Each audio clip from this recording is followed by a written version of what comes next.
Hi everyone, I'm Amy Stevens, and I'd like to do a devotional with you today on boundaries.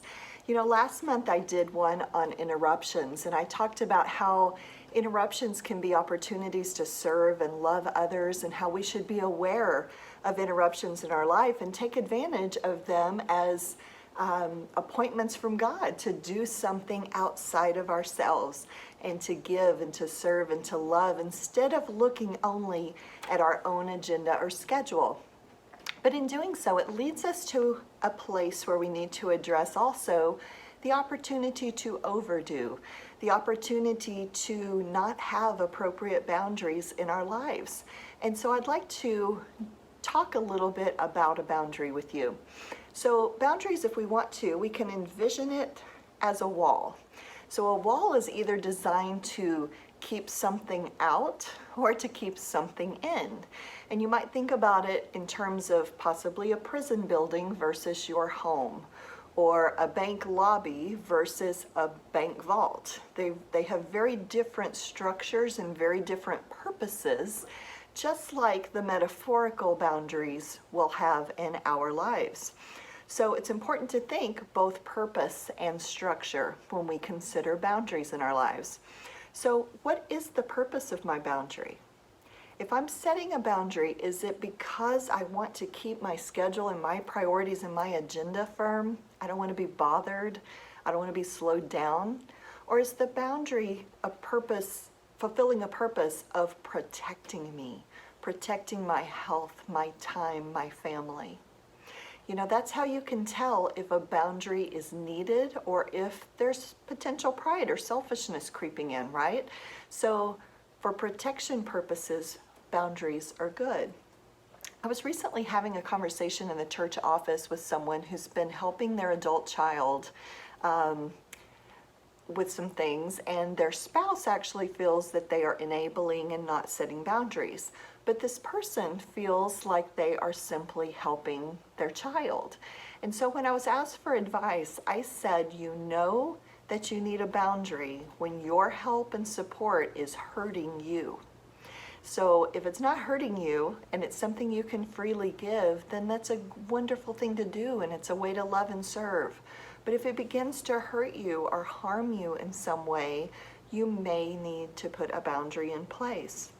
You know, boundaries are for our own health and for the health of our relationships. So I was searching for how Jesus would model good boundary setting, and there was a great website I ran across called soulshepherding.com, and I'd like to share some things I found on that website. One of the things that I loved was that Jesus accepts his personal limits. He met his personal needs with food and drink and going away to relax and rest. He received support from friends and asked for that support. He enjoyed solitude. He withdrew from crowds, went away alone or with friends.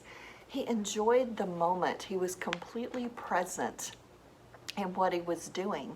He left one city to go to another because he couldn't be in two places at one time. So we may start to think that we can do these things, that we don't need friends, or we don't need rest, or we don't need food, or we don't need this peace and life-giving activity. But Jesus actually displayed this for us. He also led an unhurried pace of life, and he knew that things would happen in their own time. Those are all boundaries where he may have been encountering all kinds of pressures, and in fact I'm sure he was, but he knew to focus on the main thing. He also had expectations of people in need. You know, I had a social worker tell me just the other day that when you're working harder at helping someone than they're willing to put in for their own benefit, you know you're out of balance. And Jesus had expectations for people of what was their responsibility. He would ask people, what do you want? He didn't try to assume or overdo or step in. He had them specifically say, what do they need? And he required that they trust him in that. He asked them, do you want to get well? What an interesting question. So if the answer was no, I don't want to get well, I believe Jesus would have just moved on down the road. But instead, he says, If you want to get well, pick up your mat and walk. That's what he did in the John chapter 5. And then, do you believe?